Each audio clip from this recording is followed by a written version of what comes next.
After hearing a number of allegations of prison employee abuse, the Idaho Department of Correction director says it's time to get to the bottom of it.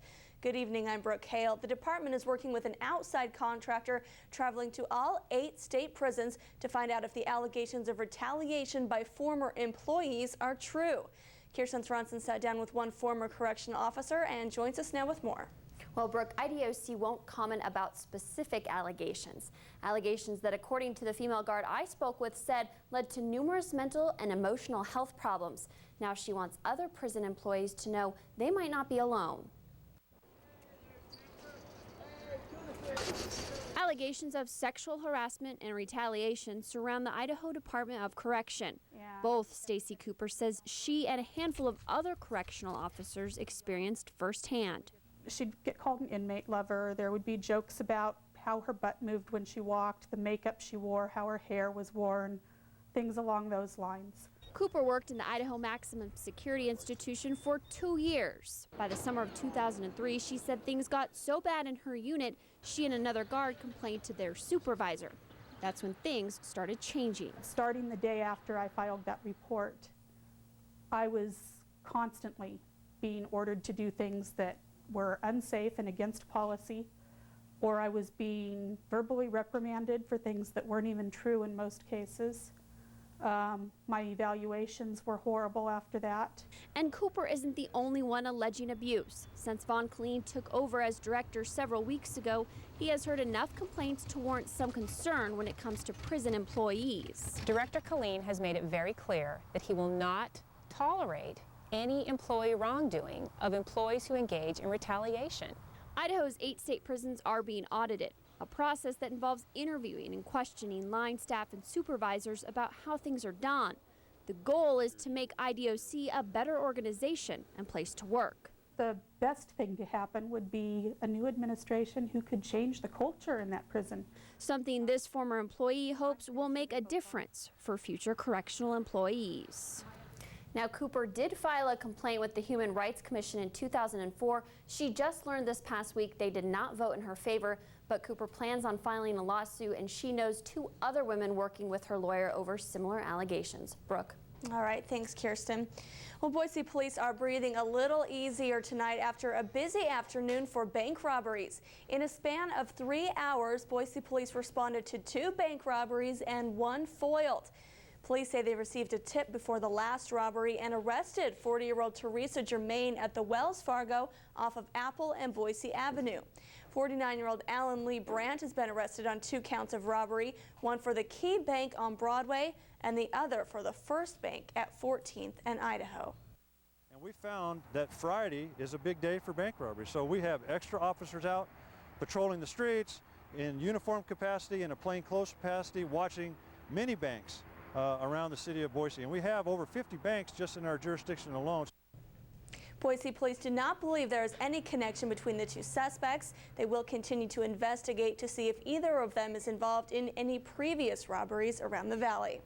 Thousands of motorists will soon be able to save some commuting time when driving from the Bench down to Chinden Boulevard.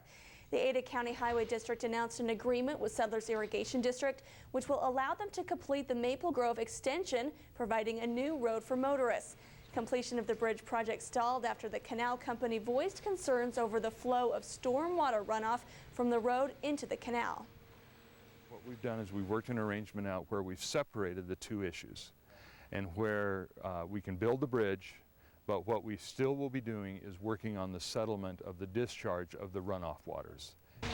ACHD plans to start construction by the fall with the plan to open up the road by the 1st of the year. Idaho's economy may be on a roll with an extra $208 million in the bank next year. Governor Jim Risch today announced the budget forecast is better than expected thanks to money generated from sales and income taxes. This is just a projection, so the outlook may change, but Risch says Idaho's economy has improved 6 months in a row. The legislature will get to decide how to use this money when they reconvene next January. It could be spent on anything from expanding prison space to building more community colleges. A Boise man who lost his lawsuit against pharmaceutical giant Merck may get another day in court. Mike Humiston suffered a heart attack after taking the drug in 2001. He filed suit but lost in a New Jersey court late last year.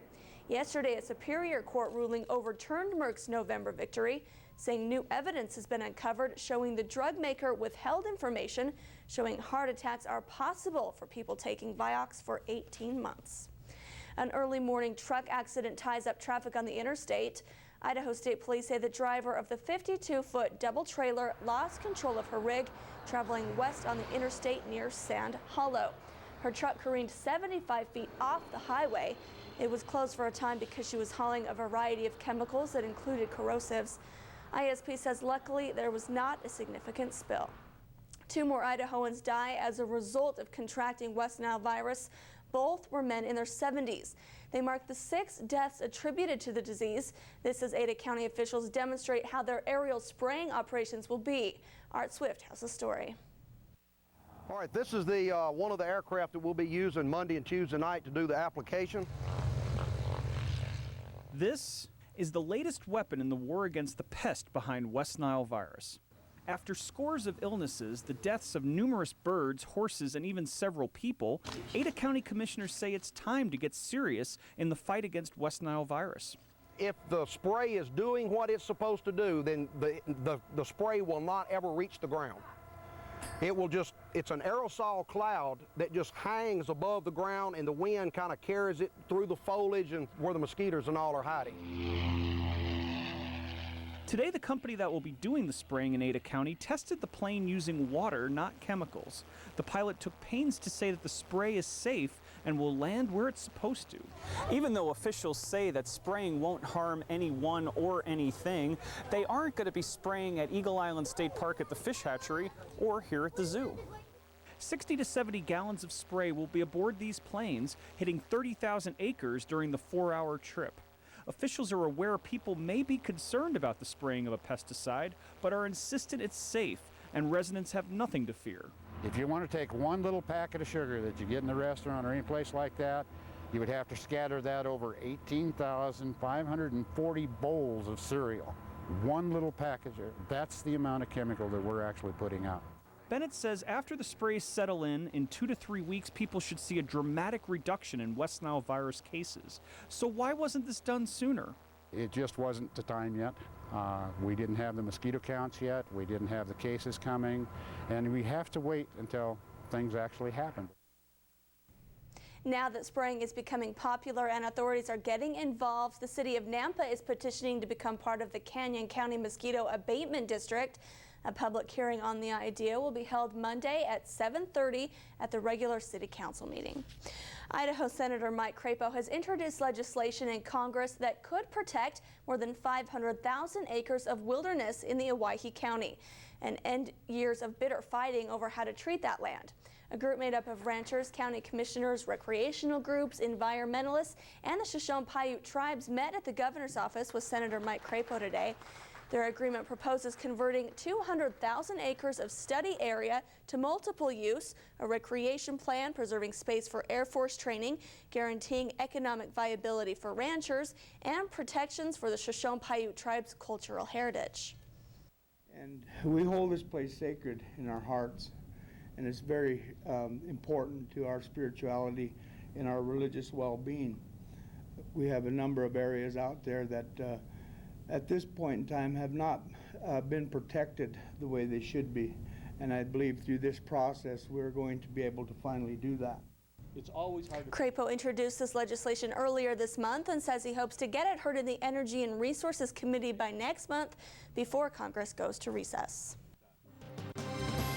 10 at 10 continues with Joni Schreiber and your AccuWeather update.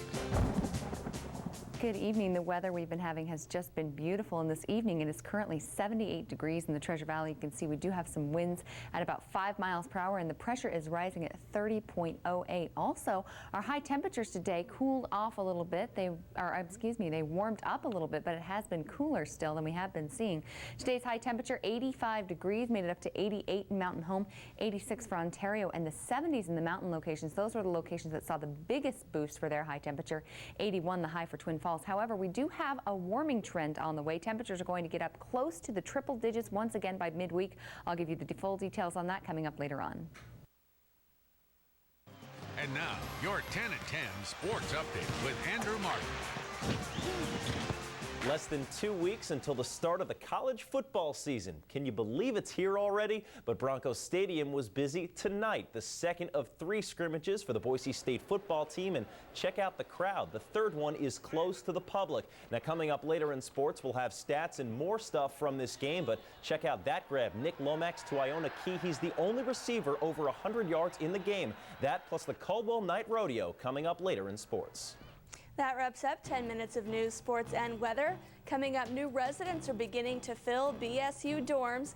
And after 5 years of drought, some popular fishing holes dried up, but now they're back and anglers are flocking to fish. You're watching KBCI CBS 2 News.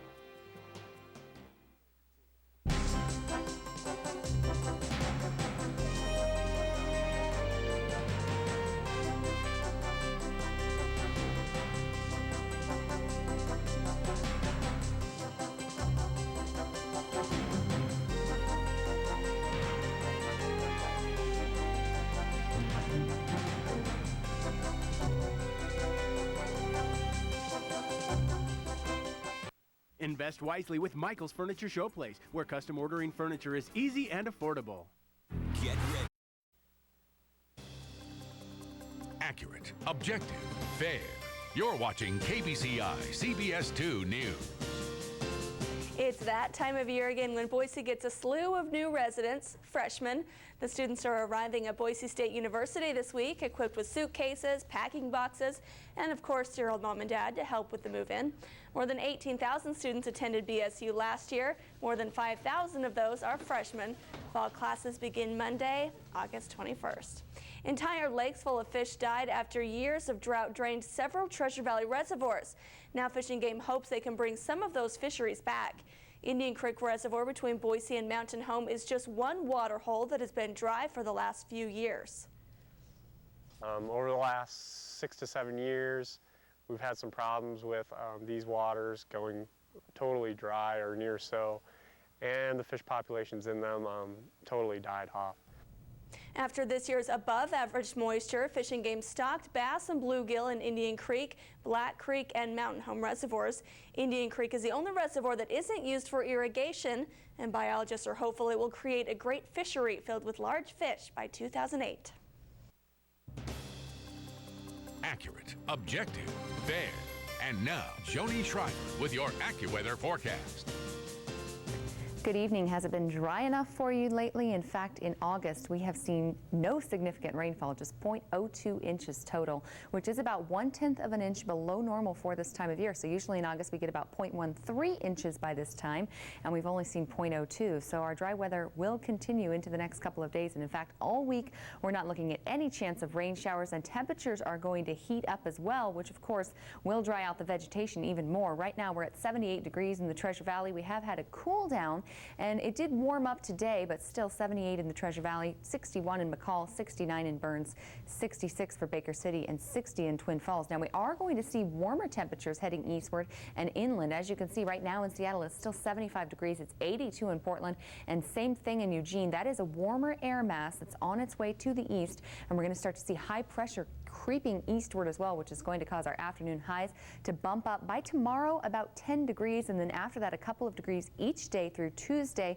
where we're expecting to see high temperatures about 99 degrees. Here's a look at our satellite and radar picture from across the Northwest. This is just in the past 6 hours or so, and we have seen those showers that we saw earlier today throughout Nevada dissipating tonight. Just a few clouds left over from this, so we're not expecting to see that continue to move northward and move into the Treasure Valley. High pressure is really going to be the story over the next couple of days. Our satellite and radar here is showing a little band of clouds in Owyhee County just along the Idaho-Nevada border there, but that's about all we have going on for weather activity tonight. Our Pacific satellite is showing the jet stream is going to go up and to the north of us, and as it does, it'll be carrying any little storm systems to the north as well. So we're really expecting to see that high pressure starting to hold steady. What that's going to mean is in the next couple of days, we're going to get a thick layer of smoke most locations. Anywhere where you're seeing a forest fire, and even down here in the Treasure Valley, that high pressure is going to cause stagnant air over the valley, and afternoon heating is going to get warmer and warmer, as well as the overnight lows will be warmer and a lot milder. We'll also see a thick layer of clouds